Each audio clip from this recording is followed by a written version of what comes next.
নাম দিলীপ কুমার ব্যানার্জি, বেহালা থেকে এসেছি। আমার কিছুদিন আগে ধরা পড়ে গলগোটা স্টোন।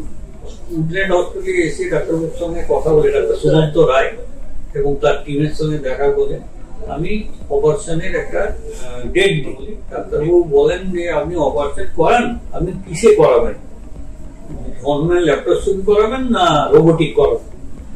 আমি বললাম রোবোটিকটা কি জিনিস।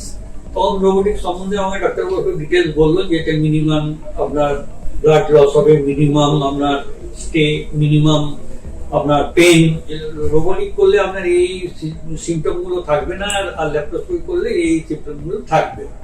তাহলে রোবোটিক করবো।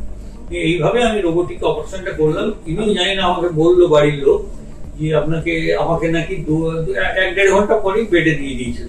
কিন্তু বেডে দেওয়ার পর আমি নর্মাল আমার যে কোনো ব্যথা বেদনা কিচ্ছু নেই। এবং সবাইকে আমি ফিউচারে বলবো যে রোবোটিক হচ্ছে এমন একটা জিনিস যেটাতে আমরা মিনিমাম ইন্টারভেনশন করে, minimum pain, minimum blood loss, recovery within a short time.